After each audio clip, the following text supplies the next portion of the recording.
Halo Ma, Assalamualaikum warahmatullahi wabarakatuh. Kali ini Mama Nande, Bidan Febrina Oka, ownernya Sekolah Ma, akan ngobrolin tentang sesuatu yang pasti dialami sebagian besar ya. Kamu mama-mama yang baru lahiran pasti banyak yang mengalami ini ya. Apakah itu? Yaitu bayi yang kalau dia malam sampai pagi rewel, terus pagi sampai sore tidur, kayak bener-bener tidur gitu, nggak tahu ada angin, ada hujan dan lain sebagainya. Tapi kalau malam, masya Allah, rewelnya akhirnya apa?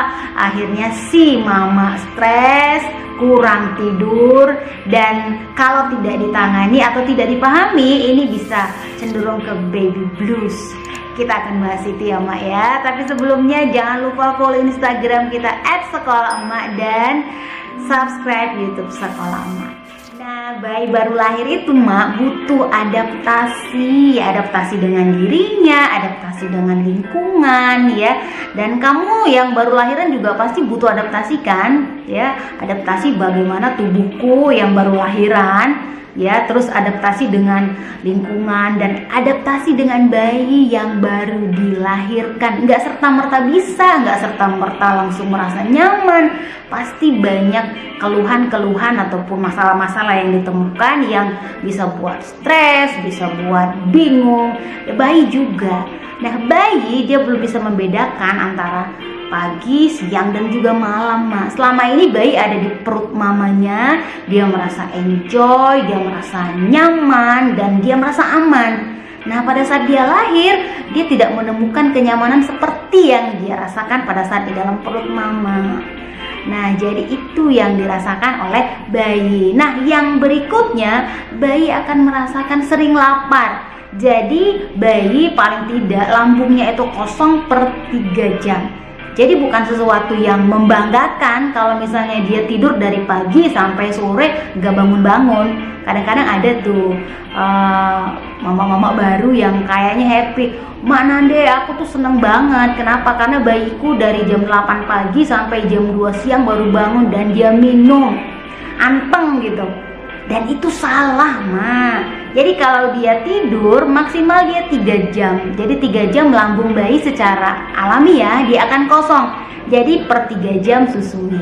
Nah, pada saat malam hari di mana tidak ada aktivitas, apalagi bayinya minum ASI. Kalau bayi minum ASI, tentu ASI itu akan lebih mudah diserap oleh usus bayi dan lebih cepat lapar.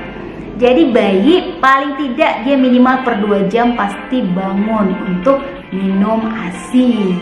Nah, itu yang menyebabkan. Jadi kamu sudah tahu Mak ya, itu adalah sesuatu yang normal ya. Kalau misalnya ada sesuatu pengecualian, misalnya ada penyakit ataupun ada keluhan misalnya yang bayi rasakan, itu nanti akan Mama Nande share lagi di video berikutnya. Nah, jadi supaya Mama nggak pusing, oke?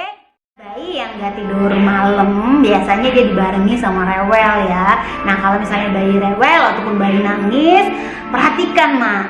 Yang pertama, menangis adalah cara bagaimana bayi berkomunikasi dengan orang lain ya. Jadi kalau misalnya dia nangis, cek, jangan-jangan popoknya basah. Yang pertama, kalau basah ganti. Yang kedua, jangan-jangan terlalu panas. Bayi-bayi zaman sekarang luar biasa ya.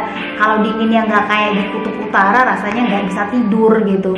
Jadi bayi-bayi sekarang kalau nggak kena AC, masya Allah, itu barangkali AC jadi lebih tinggi tingkat penjualannya Mak ya gitu. Nah, kalau misalnya dia tidak nyaman dengan lingkungan, barangkali suhunya tidak sesuai dengan yang diinginkan bayi, ya sesuaikan. Kemudian bayi barangkali mungkin digigit serangga atau semut ya, diperhatikan benar-benar. Nah, penuhi kebutuhan ASI-nya. Nah, itu yang perlu kamu ketahui Mak. Nah, kemudian bayi juga perlu diajari atau diterapkan pada suasana. Misalnya kalau malam itu suasananya gelap gitu ya, jadi matiin lampu, kemudian pasang musik-musik yang instrumental, yang relaksasi ya, kemudian jangan ajak main-main. Nah, kemudian kalau bisa dipijit-pijit dikit, beda dengan pagi sampai sore misalnya, disitulah waktu bayi main-main. Nah, terus suasananya lebih hangat karena bayi ditempatkan di luar ruangan yang ber-AC. Nah, lama-lama otak bayi juga akan merekam dia juga akan berkembang ya. Dan dia berpikir, oh pagi sampai sore begini loh suasananya, malam begini loh suasananya. Jadi kalau malam itu waktunya aku harus tidur gitu. Ya Mak ya. Jadi kita lihat apa kira-kira masalah yang dialami oleh si bayi. Ketemu lagi nanti dengan video-video Mama Nande. Kalau mau kasih pertanyaan boleh di kolom komentar ya, supaya Mama Nande tahu apa sih kira-kira kegalauan mama-mama bayi yang baru lahir. Dan mudah-mudahan video-video Mama Nande dari Sekolah Emak ini bermanfaat untuk mama-mama semua di Nusantara.